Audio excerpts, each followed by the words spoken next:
Heads up, Washington Nation! We're heading into a crucial week for the Commanders. With the trade deadline just around the corner and our team sitting high in the NFC East, every single move could mean the difference between just making the playoffs or total domination. Picture those last-minute changes we're hearing about, 5 potential acquisitions that could strengthen our roster and put us in command of the division. Want to know which positions our team's targeting for this final push? Stick around, because this trade list is about to set the NFC East on fire. But that's not all. We've got some top-level comparisons making waves on the team. Our coach is drawing parallels between one of our wide receivers and an NBA legend. That's right, you heard it. A basketball icon who defined his era and now serves as inspiration for the team culture and commitment we're building here in Washington. Who's that player who fills us with pride and leaves it all on the field? Stay tuned, we'll reveal it shortly. And here's a final twist that'll keep you thinking, is it possible one of our key players is on the trade block? That's right, there are rumors of a possible trade that could shake up the locker room just when we're at our peak. This decision could completely shift the course of our defense. Who might be on their way out? And what does this mean for our Super Bowl hopes? If you want to know before anyone else and not miss a second of this breaking news, subscribe now and hit that like button. You know what I think, Commanders fans? We're standing on a golden opportunity here. We're 7-2, leading the NFC East, and honestly, who expected us to be here? We all know this team has gone through years of rebuilding, but suddenly, here we are, ready to fight for the top. But here's the million-dollar question. What's our GM, Adam Peters, going to do? Is he going to make that final push in the trade market to solidify us as the kings of the NFC East? Because, let's face it, we can't let this opportunity slip by, not with teams like the Eagles regrouping and potentially becoming a real threat. Now listen up, have you heard that even players want to come to Washington? That's right! ESPN's Adam Schefter reported it, and let me tell you, that doesn't happen every day. This means we're building something special, and people are noticing. But it's not just about anyone wanting to join, it's about finding the right fit, a player who genuinely adds value to this defense, to this rising team. So let's talk about some options. And I wonder, should we go for someone like J.V. Clowney? He knows how to stop the run and has been on winning teams. Sure, he didn't quite live up to the hype as that big-time quarterback chaser, but I'll tell you this, his experience could be golden in our playoff push. The question is he worth the cost? Another option up for discussion is Tre'Davious White. This guy is a wall on the field. Sure, he's had some injuries, but when he's at his best, he's almost impenetrable. Do we take a chance on someone with an injury history, or do we need someone ready to battle right now? No worries. Because, and I ask you, are we willing to take that risk with a player like that when our secondary needs an immediate boost? And of course, there's the possibility of adding someone like Mike Williams to give our rookie quarterback, Jaden Daniels, another big target. This guy is a matchup nightmare when he's healthy. But do we really need another tall receiver when we already have Noah Brown, who seems to be building great chemistry with Daniels? It's a fair question. Now I'm telling you this, every choice here is crucial.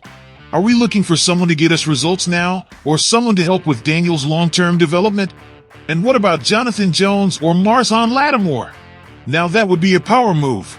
Lattimore is elite, a game-changer who could shift everything. The cost is the issue, of course, but wouldn't it be worth it if we're trying to change the narrative of this team once and for all? The truth is, the next 48 hours are going to be decisive for the future of the Commanders. There's too much at stake, and I know you feel it as much as I do. So here's my final question for you. Friends, who would you bring in to take us to the next level? Would you trade future draft picks to get someone now? Or would you stick with what we have and trust the rebuild process? Drop your opinions in the comments. Have you stopped to think about what Terry McLaurin really means to these Commanders? Let me tell you this, we're halfway through the season, sitting at 7-2, and some believe this team can compete for a championship.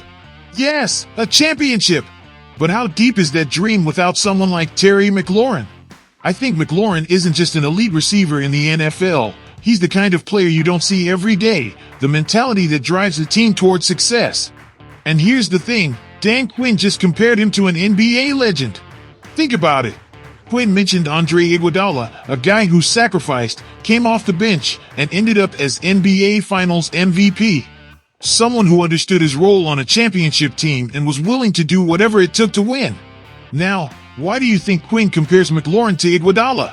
Because McLaren is that type of player who always puts the team first.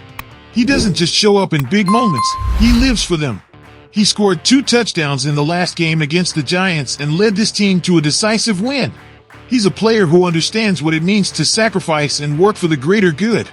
Now, let me ask you this. How many players in the NFL really have that mindset? It's not just about talent. It's about character, about putting the team above the ego. And that's rare, my friends. In a sport where everyone wants to be the hero, McLaren shows that you can also be a hero through quiet work, through sacrifice. I think that's the type of player who can make all the difference in a season as competitive as this one. But here's the thing, not everyone sees the value in that. Some are only looking for big names, for eye-popping stats, but those who understand the game, those who truly know football, see what McLaren brings to the table. And you know what? That's what makes me think the Commanders have something special this year. So now I ask you, fans, do you think that with players like McLaren and the mindset he embodies, these Commanders have what it takes to make it to the Super Bowl? Or are we still missing that final piece? Drop your comments below. I want to hear what you think. What can I say? Commanders fans, the situation with Emanuel Forbes is a puzzle for this team that's going to stir up some talk. Right now, we're leading the NFC East, and while the outlook is bright with a 7-2 record, we need to be clear about the weaknesses that could hold us back if we don't make some bold decisions. Look, we all know the pass rush is doing an exceptional job, but the Achilles heel remains that secondary, and the million-dollar question is, should we make a change at cornerback? Why do I say this? Because, come on, Forbes, our first-round pick from 2023, hasn't seen a single defensive snap in the last game against the Giants. Doesn't that seem, at the very least, concerning? This kid has barely participated in games this season, and don't get me wrong. We know Forbes has potential, but his inconsistency has left him out of the top 3 cornerbacks on the team. That's where Just, Samerstill, and even Igbenegin have stepped up. So, I ask you, what good is a first-round pick sitting on the bench? Washington can't afford to have a player of that caliber just warming it up. Not right now, not when we're in the hunt for the division title. I'm telling you, with Just as CB1, yeah, he has his ups and downs, but at least he plays with physicality and confidence. And the rookie Samerstill is showing some talent, even if they sometimes put him out of position. This kid could be our slot corner gold in the future. And sure, Igbenegin has been a pleasant surprise, proving he can be a reliable player at just 24 years old. So, what do we do with Forbes? We have a tough choice. We could keep him hoping he steps up, or look for a trade before the deadline. Yeah, I know we wouldn't get much for him, but maybe a change of scenery is best for both sides. Think about it. Do we prefer to keep him, or are we ready to see him go if another team wants to take a shot? To wrap it up, I'll say this. This team has the potential to dominate, but we can't bury our heads in the sand about our weaknesses. If we're going to be serious contenders, we need to make adjustments where it matters most. What do you think, Commanders fans?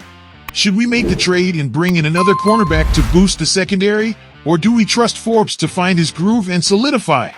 Let me know in the comments. Commanders fans, this is your time to weigh in. Do you think we should make a bold move and risk our future draft picks to bring in a star that can take us to the next level? Or do you trust that the team can keep growing with the talent we already have? Let me know in the comments. Now, with warriors like McLaren and his winning mentality, do you believe we already have the team necessary to reach the Super Bowl? Or are we still missing that final piece to complete the puzzle and establish ourselves as true contenders? You guys have the final say. And finally, I want to hear your thoughts on our defense. Do you think we should make a change and bring in another cornerback to strengthen the secondary? Or do you believe Forbes has what it takes to find his rhythm and solidify his spot on the team? The decision is up to you, Commanders fans. If you're a true fan, this is your channel, this is your community, and together we are a family. Don't forget to subscribe and join this space where true fans make their voices heard. And remember, hail to the Redskins!